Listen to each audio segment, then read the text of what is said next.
Hi, this is Charlie White, the Nutrient Management Extension Specialist at Penn State. In this video, we'll learn how to plan for phosphorus removal balance manure application rates. The P index sometimes limits manure application rates to crop phosphorus removal rates. This is done in order to reduce the risk of phosphorus losses and maintain steady soil test P levels over time. Another scenario where phosphorus balance manure rates need to be used are when writing nutrient balance sheets when no soil test is available. In this case, without knowledge of the existing soil test P levels, P additions should be no greater than P removals in order to maintain steady state soil P levels over time. Additional spreading restrictions also apply to prevent losses, such as manure setbacks from environmentally sensitive areas and no spreading in the wintertime. In order to determine a phosphorus balanced manure application rate, first we need to determine the phosphorus removal by the crop based on its expected yield. To do this, we take the yield of the crop times the rate of phosphorus removal per unit of yield in bushels or tons. There's a table in the agronomy guide, table 1.2-8, or in version 2021 of the agronomy guide and later, it's table 1.2-6, that provides the rate of P2O5 and K2O removal for each crop per unit of expected yield. For example, here, a corn silage crop will remove 4 pounds of P2O5 per ton of expected yield. Let's work on an example where we're planning for a phosphorus balanced manure rate to a 23 ton per acre corn silage crop. 23 tons per acre times 4 pounds of P2O5 removed per ton gives us a total P removal of 92 pounds P2O5 removed per acre.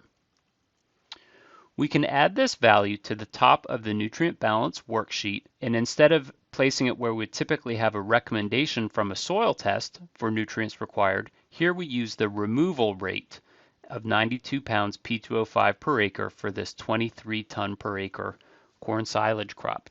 Next, we need to determine the net crop phosphorus requirement for the crop that can be added by manure by accounting for all of the other sources of added phosphorus that will be applied before the manure. And this is particularly for starter fertilizer that's applied. We then subtract that fertilizer phosphorus applied from the crop phosphorus removal rate. So for example, if 100 pounds per acre of a starter fertilizer with an analysis of 10-10-10, which is 10% P2O5, were to be applied, that would be 10 pounds per acre of P2O5 applied. We can place that value in row B of the worksheet and subtract that from the removal rate, giving us 82 pounds per acre for the net crop requirement. Then we calculate the phosphorus removal balanced manure rate based on the manure phosphorus analysis. The P-balanced manure rate would be the net crop P requirement divided by the manure P analysis. Here, let's use an analysis for this dairy manure, which has an analysis in the liquid units of pounds per 1,000 gallons of 12 pounds P2O5 per 1,000 gallons. We take our 82 pounds of P2O5, net crop required, divided by 12 pounds of P2O5 multiplied by 1,000 gallons, gives us a phosphorus balanced rate of 6,833 gallons per acre. We can add these values into our balance worksheet here to determine the final phosphorus balanced rate. We then complete the remainder of the balance sheet based on the available N in the manure, based on how it's to be applied and the manure analysis, and the nutrients to be applied at the planned rate. Notice how here I have added the N added in the starter fertilizer. I've given a residual manure credit based on a category of continuously applied manure, no previous legume, which gives us a net nitrogen requirement of 116 pounds. Based on the application management for no-till incorporation of the manure, we have 7 pounds of available N per 1,000 gallons. And so our nitrogen balanced rate would be 16,571. Previously, we calculated 6,833 gallons of manure would be our phosphorus balanced rate, and we can do the same for the potassium balanced rate. Then we select a planned rate based on options for calibrated rates that the farmer uses, and based on a 6,000 gallon per acre calibrated rate, calculate that 42 pounds of N have been applied, 72 pounds of P2O5, and 138 pounds of K2O. We can then calculate the nutrient balance at the planned rate and then determine supplemental fertilizer added. An important consideration when using removal rates to calculate a balance sheet is that our nutrient balance at the planned rate should not be used to determine the supplemental fertilizer requirements. And that's because we don't actually know that the soil needs these nutrients added. Rather, we're just working on what crop removal levels are.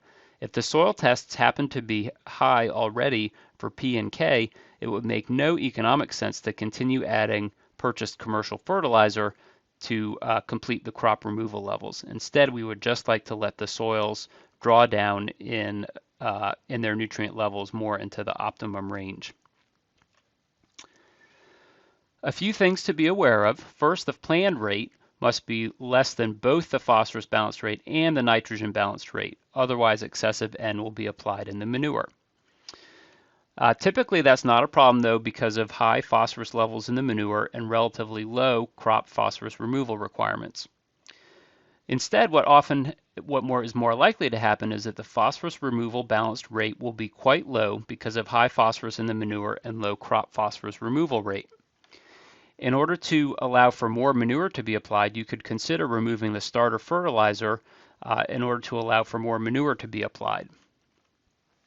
You also need to determine what the practical limits are for the spreader calibration at low rates, and in some cases it may not be possible for the farmer to calibrate the spreader for such a low rate of manure, in which case it will not be possible to spread manure on that particular field. So those are the basics of developing a balance sheet based on a crop phosphorus removal balance.